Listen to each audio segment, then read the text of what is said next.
அனைவருக்கும் வணக்கம். நான் உங்கள் மங்கையர்க்கரசி. எனது நடையில் உருவாகும் கதை மற்றும் கவிதைகளை கேட்டு மகிழ மணி மங்கை யூடியூப் சேனலை சப்ஸ்கிரைப் செய்து கொள்ளுங்கள். பார்வையே பதிலானது. பாகம் 10. நடந்த எந்த விஷயமும் ராசுவிற்கு தெரியாத காரணம், வீட்டில் நடக்கும் எந்த உரையாடலிலும் அவன் அவ்வளவாக கலந்து கொள்ள மாட்டான். இன்று தன் இயற்கை விவசாயம் சம்பந்தமான வேலையாக வெளியூர் சென்றிருந்தான் ராசு. இரவு 9 மணி இருக்கும். வீட்டிற்கு வந்த ராசு வழக்கம் போல் ஆடைகளை மாற்றிவிட்டு கை கால் முகம் கழுவி விட்டு சாப்பிட உட்கார்ந்தான். அம்மா, எனக்கு 2 தோசை போதும் என்றான். செல்வியும் முதலில் 1 தோசையும் கூடவே தக்காளி சட்னியும் கொண்டு வந்து வைக்க, அதை பார்த்ததும் அம்மா எனக்கு 3 தோசை என்றான் ராசு. நீ முதல்ல சாப்பிடு, நான் கொண்டாரேன் என்றாள் செல்வி. சாப்பாட்டு வேலை முடிந்ததும் சரிம்மா, நான் போய் படுக்கிறேன் என்று சொல்லிவிட்டு அறைக்குள் சென்றான் ராசு. காலை முதல் வேலையாக இருந்தவன் அலுப்பில் படுத்தான். ஆனாலும் மனசோ கொஞ்ச நேரம் பொது வலைத்தளத்தின் மீது நாட்டம் காட்ட ஃபோனை எடுத்து பார்க்க ஆரம்பித்தான் ராசு. யூடியூபில் ஷார்ட்ஸ் வீடியோ என வீடியோக்களை பார்த்து கொண்டிருந்தான். ஒன்றன் பின் ஒன்றாக நகர்த்தி கொண்டு வந்தான். முதலில் பார்த்தேன், காதல் வந்தது. என்னை மறந்து எந்தன் நெஞ்சம் செல்லுது. என்னில் இங்கு நானே இல்லை, காதல் போல ஏதும் இல்லை. எங்கே எந்தன் இதயம் அன்பே வந்து சேர்ந்ததா என்ற பாடல் ஒலிக்க வீடியோவை பார்க்கவில்லை. கண்களை மூடிக்கொண்டிருந்தான் ராசு. அவன் மூடிய கண்கள் முழுவதும் கவிதாவில் நிறைந்திருந்தாள். 2-3 முறை அந்த வரிகளை கேட்டவன் அலுப்பை மறந்து கனவில் கரையத் தொடங்கினான். செய்வதறியாது கவிதாவிற்கோ இந்த இரவு வழக்கத்திற்கு மாறாக இருண்டதாக தோணியது. விளக்குகள் அணைக்கப்பட்ட இருட்டில் சரசுவின் அருகில் படுத்திருந்தாள் கவிதா. அழுது அழுது வீங்கிய கண்கள், ஆனால் இன்னும் சத்தமில்லாமல் அழுது கொண்டுதான் இருந்தது. அம்மாவின் பாசம் ஒரு பக்கம், தன் காதல் ஒரு பக்கம். அம்மாவிடம் காதலை சொல்லிவிடலாம் என்றால், ஒருவேளை ராசுவிற்கு சம்மதம் இல்லை என்றால் என்ன பண்ணுவது? அத்தை மாமாவுடன் அம்மாவிற்கு இருக்கும் உறவு கெட்டுவிடுமே. என்னை உனக்கு பிடிக்குமான்னு எனக்கு தெரியாது, ஆனால் உன்னை மட்டும்தான் எனக்கு பிடிக்கும். எனக்கு இப்போ செத்துடலான்னு தோணுது என்று மனதிற்குள் புலம்பிக் கொண்டே அழுதவளின் விம்மல் சத்தம் மட்டுமே வெளியில் கேட்டது. காலை முதல் கவிதாவின் அழுகைக்கு அர்த்தம் புரியாததால் சரசுவும் உறங்கவில்லை. இப்படி இருக்க கவிதாவின் விம்மல் சரசுவிற்கு நன்கு கேட்டது. சிறிது நேரம் யோசித்து கொண்டே படுத்திருந்தவள் எழுந்து போய் லைட்டை ஆன் செய்தாள். போர்வையால் தன் முகத்தை வேகமாக மூடினாள் கவிதா.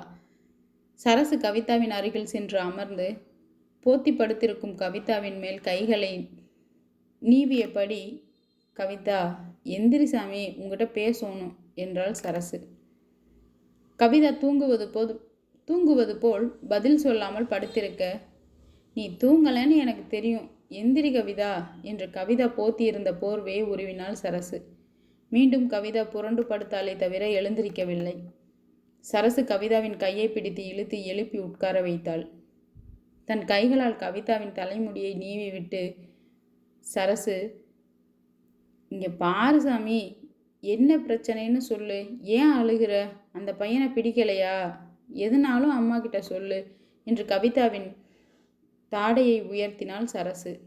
கண்கள் மூடியபடி நிமிர்ந்த கவிதாவின் முகத்தை பார்த்ததுமே சரசுவிற்கு அழுகை நிற்கவில்லை. நீ இப்படி அழுதா என்ன அர்த்தம், நான் என்னன்னு நினைக்கிறது என்றால் அழுதபடியே சரசுவும்.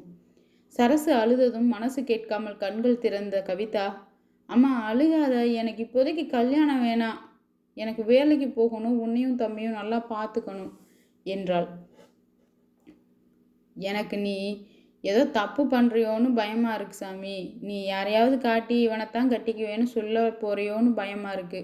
இல்லாட்டி இப்படி ஒரு நாள் பூரா எதுக்கு அழுகிற என்று தன் மனதில் தோன்றியதை அழுகையுடன் கேட்டாள் சரசு.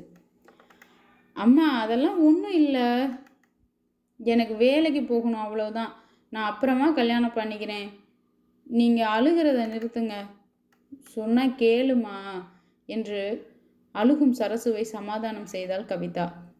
நெசமா வேற ஒன்றும் இல்லையா, இதுக்கு தான் நீ அழுதியா என்று மீண்டும் மீண்டும் கேட்டாள் சரசு. ஆரம்பமே ஆகாத தன் காதலை என்னவென்று சொல்வது? அதனால் வேலைக்கு போக வேண்டும், அதற்காகத்தான் அழுதேன் என்று சரசுவை ஒரு வழியாக சமாதானம் செய்தாள் கவிதா. அப்போ நீ என் மேலே சத்தியம் பண்ணு,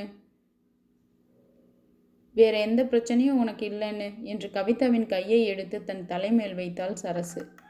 நம்புமா, சத்தியமா வேற ஒன்றுமே இல்லைம்மா என்று கவிதாவும் சத்தியம் செய்தாள். பின்பு ஒரு நிலைக்கு வந்த சரசு, சாமி உன்னை ஒரு நல்ல பையன் கையில் பிடிச்சி கொடுக்கணும், அதுதான் எனக்கு நிம்மதியாக இருக்கணும்னா உன்னை நான் ஒரு நல்ல இடத்துல கொடுக்கணும். உங்கள் அப்பா செத்த நாள்லேருந்து இதுக்காக தான் நான் சாமியை கும்பிடுறேன். அந்த கடவுளாக பார்த்து கொடுக்குறத நம்ம ஏற்றுக்கணுமா இல்லையா? நீ வேலைக்கு போய் நல்லா பார்த்துக்கணுங்கிறத காட்டிலும் நீ மாலைங்கழுத்துமா நின்னா தானே எனக்கு அதை பார்த்தா தானே சந்தோஷம், அதை பார்த்தா தானே நிம்மதி என்று தன் குமுறல்களை கொட்டி தீர்த்தாள் சரசு. அம்மாவின் அழுகையை கேட்ட கவிதா தன் முளைவிடாத காதலை மனதிற்குள் புதைத்து, சரிம்மா, உனக்கு என்ன தோணுதோ அதையே செய்யி, நான் உன்னை அழமாட்டேன் சரியா என்று சொல்லிக்கொண்டே சரசுவின் மடியில் படுத்தாள் கவிதா. தன் கணவன் இறந்த பிறகு பல பிரச்சனைகளை கடந்து தன் பிள்ளைகளுக்காக உயிர் வாழும் சரசுவிற்கு தான் செய்யும் கைமாறாக நினைத்து தன் காதலை மறைத்தாள் கவிதா. தன் மனதில் இருக்கும் உணர்ச்சிகளை மறைத்தாலே தவிர வேறு ஒருவரை ஏற்கும் அளவிற்கு பக்குவப்படவில்லை. எப்படியோ நேரம் நகர நகர கவிதாவும் சரசுவும் உறங்கத் தொடங்கினர்.